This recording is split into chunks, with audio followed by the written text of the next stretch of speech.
मध्य प्रदेश की मोहन सरकार शिक्षा, स्वास्थ्य, युवाओं के रोजगार और ग्रामीण क्षेत्र की विकास के लक्ष्य को लेकर आगे बढ़ रही है। प्रदेश के कुटीर एवं ग्रामोद्योग मंत्री दिलीप जायसवाल ने कहा कि पीएम मोदी के सपनों को साकार करना प्रदेश सरकार का लक्ष्य है।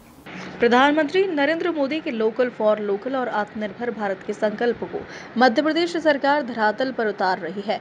मुख्यमंत्री डॉक्टर मोहन यादव के नेतृत्व में राज्य सरकार गरीब कल्याण योजनाओं, युवाओं को रोजगार, नारी शक्ति को सशक्त बनाने और ग्रामीण विकास के जरिए प्रधानमंत्री के सपनों को पूरा कर रही है। प्रदेश में हर वर्ग को विकास की मुख्यधारा से जोड़कर आत्मनिर्भर बनाने की दिशा में ठोस कदम उठाए जा रहे हैं। यही प्रयास मोदी के नए भारत के विजन को गति दे रहे हैं। भाजपा प्रवक्ता अजय सिंह यादव, शिवम शुक्ला और धार एमएसएमई हितग्राही गुंजन जोशी ने बताया कि प्रदेश में हर वर्ग को विकास की मुख्यधारा से जोड़कर आत्मनिर्भर बनाने की दिशा में ठोस कदम उठाए जा रहे हैं। यही प्रयास मोदी के नए भारत के विजन को गति दे रहे हैं। मध्य प्रदेश में भारतीय जनता पार्टी सरकार प्रधानमंत्री मोदी जी के आह्वान के अनुसार युवाओं और महिलाओं के लिए अधिक से अधिक योजनाएं बना रही है। यहां तक कि सरकार द्वारा विशेष तौर पर नोडल एजेंसियां गठित की गई हैं। युवाओं के रोजगार सृजन के लिए, महिलाओं के लिए लाडली बहना जैसी योजनाएं और अन्य भी रोजगार देने वाली योजनाएं सरकार द्वारा लगातार चलाई जा रही हैं। मध्य प्रदेश सरकार चाहती है कि प्रदेश के नौजवान देश में अग्रणी हो और साथ ही प्रधानमंत्री जी ने जिस तरह से स्वदेशी का आह्वान किया है, ये भी नौजवानों और महिलाओं के लिए बहुत ही कारगर सिद्ध होने वाला है। प्रधानमंत्री मोदी जी जिनने महात्मा गांधी के सिद्धांतों को अपने ऊपर अवसाद किया है और साथ ही मोदी जी ने गांधी जी के सिद्धांतों को आगे बढ़ाया है। दूसरी तरफ कांग्रेस पार्टी जो गांधी जी के नाम पर राजनीति करती रही, उन्होंने 50 साल तक महिलाओं और नौजवानों को धोखा दिया। ऐसे में भारतीय जनता पार्टी के प्रयास दिखने लगे हैं जमीन पर और नौजवान आगे बढ़ रहे हैं। महिलाओं के लिए भी मध्य प्रदेश सरकार की योजनाएं लगातार कारगर हो रही हैं और सरकार इस दिशा में लगातार कार्य करती रहेगी। देखिए, सबसे महत्वपूर्ण चीज़ यह है कि लगातार भारतीय जनता पार्टी की केंद्र और प्रदेश की सरकारें कौशल विकास की दिशा में बहुत ही मजबूती के साथ सार्थक कदम उठा रही हैं, जिसका परिणाम जमीन पर भी देखने को मिल रहा है। युवाओं को चिन्हित करके ऐसे स्किल सेट उनको प्रदान किए जा रहे हैं जिसके माध्यम से इस दिशा में तेज गति के साथ काम हो रहा है। भारत जो कभी दुनिया में गिने चुने स्टार्टअप हुआ करते थे, आज भारत दुनिया की यूनिकॉर्न कैपिटल बन चुका है और सबसे ज़्यादा स्टार्टअप हमारे यहाँ रजिस्टर्ड हैं। तो इस प्रकार की योजनाओं का ही परिणाम है कि आज अनेकों कौशल युक्त युवा हर क्षेत्र में अग्रणी बन रहे हैं। खादी ग्राम उद्योग विकास की बात हो, एमएसएमई डिपार्टमेंट की बात हो, स्किल डिपार्टमेंट की भाग हो, ये सभी आपसी सामंजस्य और सहयोग के माध्यम से युवाओं और महिलाओं को विशेष तौर पर चिन्हित करते हुए लगातार इस दिशा में आगे बढ़ रहे हैं, जिसके परिणाम भी जमीन पर और सार्थक और सफल हमें देखने को मिल रहे हैं। एमएसएमई डिपार्टमेंट हमारे लिए हमेशा सपोर्टिव रहा है। एमएसएमई विभाग से मैंने सीजीटीएसएमई के अंतर्गत लोन लिया है, उसमें भी मुझे फ़ायदा मिला। प्लस बीआईएस सर्टिफिकेशन लेने में एमएसएमई ने मुझे बीआईएस की सारी फीस को रीइंबर्समेंट किया है। और अभी एमएसएमई ने एक जेड टूल लॉन्च किया है, जेड ज़ीरो डिफेक्ट और ज़ीरो इफेक्ट के नाम से। वो बहुत ही अच्छा सपोर्टिव टूल है। उसका सर्टिफिकेशन सभी एमएसएमई यूनिट्स ने लेना चाहिए और उसमें कई सब्सिडियां और कई फ़ायदे हैं जिसका सभी ने लाभ उठाना चाहिए। तो ये सभी टूल्स और सर्टिफिकेशन का एमएसएमई सतत हमको देता आ रहा है फ़ायदे, और इसका लाभ सभी ने लेना चाहिए।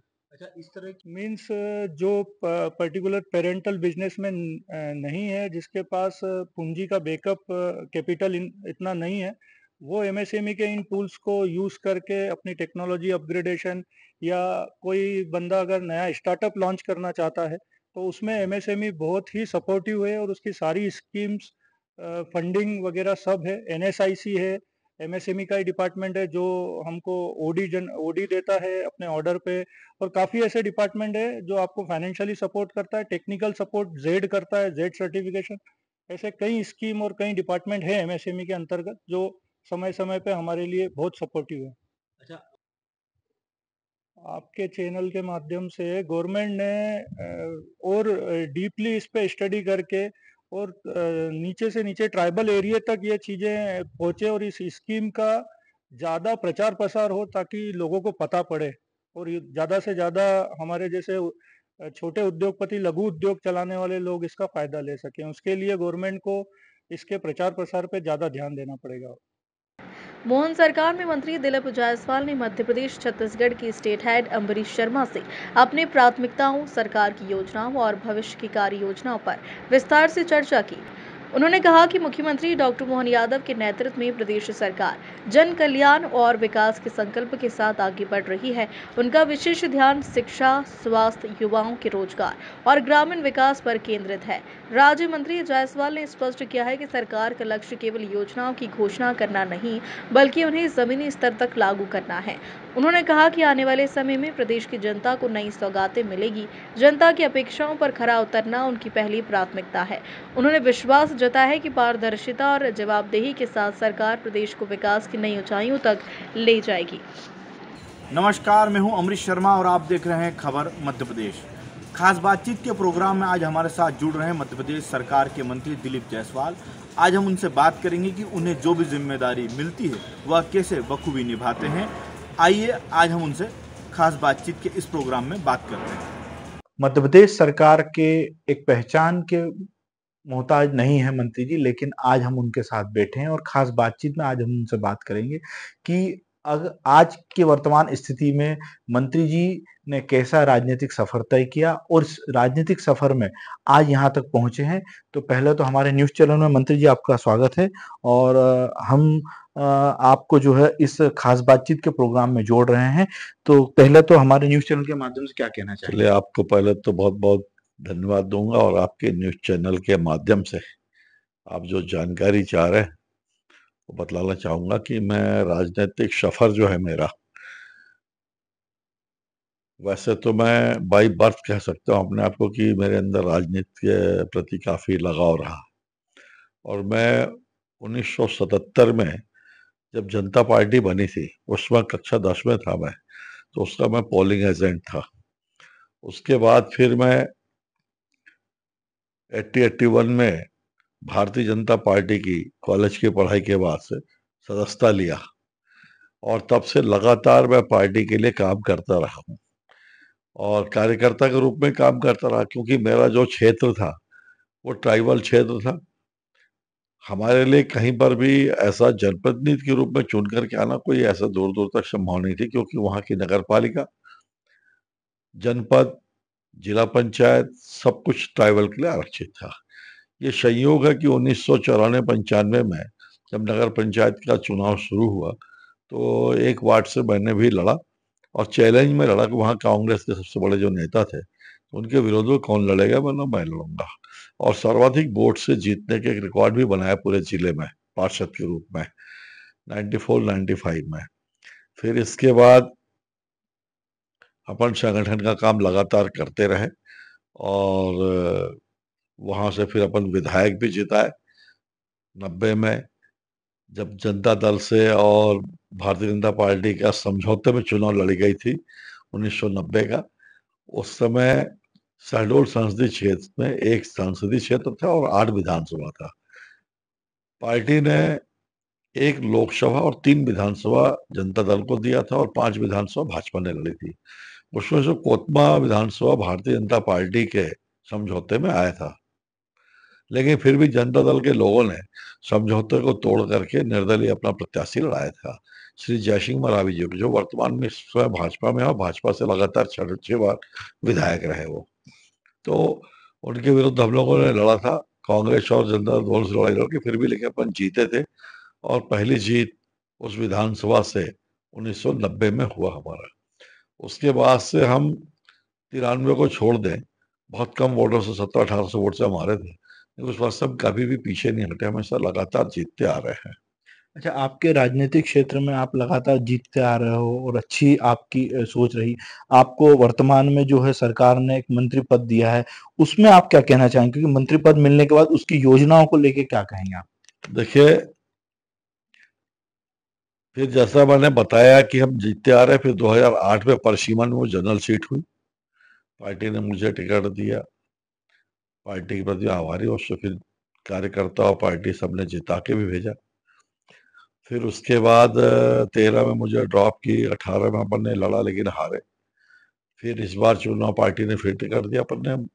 आज तक का जो रिकॉर्ड था कोतमा विधानसभा का, जब से 1956 से गठन हुआ मध्य प्रदेश का, तब से सर्वाधिक वोट से जीतने का रिकॉर्ड बना इस बार। और पार्टी ने, सरकार ने मुझे मंत्रिमंडल में स्थान दिया, इसके लिए मैं कृतज्ञ हूँ, आभारी हूँ पार्टी के प्रति व सरकार के प्रति, माननीय मोहन यादव जी के प्रति व भाजपा के प्रति। और कुटीर एवं ग्राम उद्योग जो मंत्रालय है, देखिए लोग उसको बजट से ज्यादा देखते हैं, आकलन करते हैं। बजट तो बहुत कम है हमारे पास, जो बजट है वो ज्यादा करके स्थापना व्यय पे पूरा खर्च हो जाता है। लेकिन ये विभाग बहुत अच्छा है काम करने की दृष्टि से, और इसमें हम लगातार बहुत अच्छा काम कर रहे हैं। अभी हम इसमें रेशम में भी बहुत अच्छा काम किए हैं, हथकरघा में भी काम किए हैं, और खादी में भी काम कर रहे हैं। और अभी हम खादी में हमारी प्लानिंग है कि मध्य प्रदेश के सभी विधानसभाओं में हम चरखे व लूम लगा करके वहाँ के युवाओं को हम ट्रेनिंग देकर उन्हें स्किल बनाए, ऐसा हमारा प्रोग्राम है।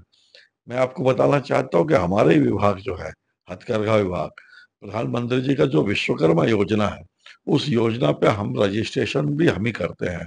और मैं आपको बताना चाहूंगा आपके माध्यम से कि पूरे देश में हम नंबर 1 या नंबर 2 की स्थिति में है प्रधानमंत्री विश्वकर्मा योजना के तहत रजिस्ट्रेशन में, ये स्थिति। इस प्रकार से हम लगातार प्रयास कर रहे हैं कि इस विभाग को हम कैसे आत्मनिर्भर विभाग बनाएं। हम, क्योंकि ये विभाग किसी न किसी कारण से, जैसा भी जो भी कारण रहा हो, काफी इसका लोगों ने ध्यान नहीं दिया। इसमें काफी ध्यान देने की आवश्यकता है, और मैं लगातार इसमें अपने अधिकारियों से और सेकंड लाइन के भी जो कर्मचारी उनसे लगातार हम बातचीत करके ये कोशिश कर रहे हैं कि हम आत्मनिर्भर कैसे बने, हम बजट के भरोसे ही ना रहे। क्योंकि हम एक प्रकार से, ठीक है, कोई चैरिटी विभाग तो है नहीं है, हम ये मानते हैं कि हम बिजनेस भी कर रहे हैं, तो हम अपनी आमदनी कैसे बढ़ाया करके इसको हम आत्मनिर्भर विभाग बनाए, इस पर हमारा पूरा प्रयास जो चल रहा है। मतलब इससे सीधा तौर पर आपने कहा कि लगातार हम काम कर रहे हैं, मतलब 2047 का जो प्रधानमंत्री नरेंद्र मोदी का सपना है, उसी के आगे बढ़ाने की प्रक्रिया में आपका कार्य है। निश्चित तौर पर, क्योंकि ये कुटीर एवं ग्राम उद्योग एक ऐसा विभाग है जो पूर्णतः स्वदेशी आंदोलन है, एक प्रकार से ये लोकल फॉर वोकल है ये। और उसी के तहत हम, जैसे कि आपको बताया कि खादी के माध्यम से हम मध्य प्रदेश के लगभग पूरे विधानसभा में प्लानिंग कर रहे हैं। हर विधानसभा में हम इसका लूम और चरखा लगाए।